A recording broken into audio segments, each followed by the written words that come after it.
All right, ladies and gentlemen, welcome back to the channel. Tonight, we're going to be talking about the Detroit Lions' huge bounce back victory at home Monday Night Football against the Las Vegas Raiders to regain that momentum, to reestablish yourself as one of the best teams, not only in the NFC, but in the NFL in general. You're heading into your bye week. Momentum is on your side. You're going to get a little bit healthier. 6-2 for the Detroit freaking Lions, man. No matter, the Ravens game, tonight's game. By the way, don't let that final score fool you. The Detroit Lions dominated every single facet tonight. There were a couple of hiccups, the Jared Goff pick six, red zone efficiency. There were like 3 turnovers in tonight's football game, so some things to certainly clean up. But hey, man, a win is a win. And once again, the Detroit freaking Lions are 6-2, pretty much at the halfway point of the regular season. I mean, folks, they dominated the time of possession. They dominated third down efficiency on both offense and defense. The rushing game was magnificent. Jared Goff, still statistically had a really solid football game. We'll talk about that a little bit later on. But that second half, I mean, you're starting to see this trend against my Green Bay Packers, against Carolina, et cetera, et cetera. Detroit will be up big at halftime. I mean, they were only up 16-7 tonight at halftime, but once again, they dominated every single facet. It was very evident, very clear right from the gate who the better football team was. But it's just, man, I'm going to take these wins. So before we get into tonight's video, guys, if you enjoy it, be sure to hit that like button, hit that sub button for daily NFL content. Lions fans, I love you guys as always. If you try and get this video to 250 likes, that would mean the world to me. Defensively, I think it was masterclass. I really think we'll talk about Anzalone, we'll talk about Alim McNeill, we'll talk about Kirby Joseph, Brian Branch is back. We'll talk about this a little bit later on in the video. But once again, I mean, Jared Goff had like 200 passing yards at halftime. The game plan just switches for this Detroit team because they're dominating, man. They're dominating the trenches. They're throwing the ball. Tonight, they certainly were running the ball. Still no David Montgomery. I mean, outside of that Seahawks game, Jahmyr Gibbs has pretty much, not pretty much, Jahmyr Gibbs has lit up every single team he has played tonight. Over 150 rushing yards. I mean, honestly, he was a couple of jukes, a couple of broken tackles away from having 150 plus rushing yards. He averaged almost 6 yards per carry. This is why you selected him with the 12th pick in the first round this past season. And we can't forget about Craig Reynolds really stepping up. I mean, ever since David Montgomery went down with that injury, tonight, he had a phenomenal rushing night. He had almost 100 rushing yards. But even just the small stuff like that block for Amon-Ra St. Brown against Tampa Bay a couple of weeks ago, they're just winners, man. These guys, I know we talk about it a lot on this channel, but they genuinely just complement each other.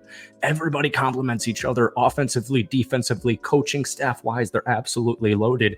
Keep in mind, man, we're like 12 hours away at the time of this recording from the trade deadline.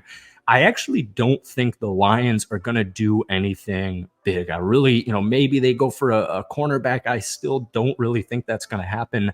I know Dan Campbell, we talked about this in our last Lions video. I know Dan Campbell doesn't want to mess with the energy and the vibe of the team, but genuinely, man, I don't think they really need to do anything crazy. We've talked about the pass rush a couple of times outside of Aiden Hutchinson, but let's just get into it now. I mean, these guys were all over Jimmy Garoppolo. Alex Anzalone, he finished with 2 sacks. Tracy Walker finished with a sack. Alim McNeill, the man who lost a bunch of weight, they were saying he lost like 13% of his body fat. He had 2 sacks. This is a player we really pinpointed on this channel all offseason saying, yo, he looks good, man. He looks fast. We know he's strong. I think he could be a big impact on this Lions defensive line, and we've seen it at different stages so far this season. Kirby Joseph, my U of I legend, fighting Illini. Go any, just shout out any Illinois sports team in this video while we're at it here. Still a cheesehead, but, I got respect for the Chicago Bears. They were all over. I mean, they were all over. They finished with 6 sacks. They had a forced fumble. They had the interception. Derek Barnes with the forced fumble, by the way. Defensively, I mean, they gave up 7 points. That Jared Goff pick 6, which I really think he was just throwing that football away. Marcus Peters made a smart veteran IQ play. Any team, trust me, man, I know. The Raiders do not have a good offense. The Raiders do not have a good football team, but still, it's 2023. Given any team allowing them like single digit scoring total, that is a big ass deal, man. So Moving on forward, we'll go back to the offense here. Amon-Ra St. Brown, he actually broke Lions' record, having like 25 receptions in the last 2 games. I was a little surprised when I saw that statistic that Calvin Johnson didn't do that. It also made me think I kind of like really want to get a throwback Calvin Johnson jersey. Let me know what you guys are thinking about that. Speaking of Jahmyr Gibbs, versatility-wise, in the run game, 5 catches, 37 yards. I mean, it's something we talked all off season, all start of the season once again.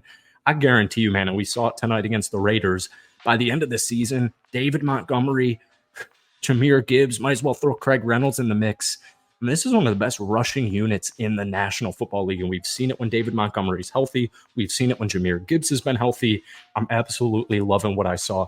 But Amon-Ra St. Brown, 6 catches for 108 yards. And by the way, he was feeling under the weather. We all know how we feel when we are sick. You don't want to do anything. Shout out to just the grit. Just once again, this gritty ass team, obviously being led by Gritmaster himself, Dan Campbell.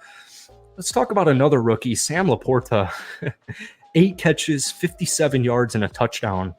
Once again, man, I know we talk about this in every Lions video we make. Not only is Sam Laporta one of the best rookies in the National Football League this season through halfway of the season, he's one of the best tight ends in the game right now. Long term, I mean, that TJ Hockenson trade is looking magnificent. But I even like guys like Brock Wright, a little bit deeper down in the depth chart. Once again, this team just plays a perfect blend of complementary football. So although they did end up only scoring 26 points tonight, they had 486 total yards of offense. So no, it's not perfect. We want to clear up. We want to clean up. Obviously, that pick 6, I don't think you'll see that. And I don't want to say any point in the rest of the season, but that's very uncharacteristic of Jared Goff. We do want to clean up the fumbles. Red zone efficiency, certainly something, and not a worry of mine, but it's certainly something that would fall under the cleanup category. But man, 486 yards of offense. They gave up only 157 total yards, gave up only 157 total yards. Jimmy Garoppolo, he's from my hometown. He's from the town over, so I'm not going to throw any shade at the guy. But once again, I know the Raiders offensive line, the Raiders offensive line actually isn't too bad. I know the Raiders offense, and the Raiders are not a great football team here, sitting at 3-5 thanks to the Lions victory. But they held Jimmy G in check, man. He only threw for 6 yards per attempt, 126 yards, 10 of 21, and an interception. Just a phenomenal game of football, offensively and defensively. I mean, if things were cleared up this game, like literally if like 2 or 3 plays went differently, I know it's hypothetical, but I mean, this game would have been like 42-7, even a missed field goal there by Riley Patterson to end the game. So great momentum, bounce back victory to head into your bye week. I know every Lions fan would agree with that statement. Yes, there are some things to clean up, but considering this is a team that started last year around this time, 1-6, it's just night and day difference. So thank you guys so much for watching. If you enjoyed it, hit that like button, hit that sub button for daily NFL content.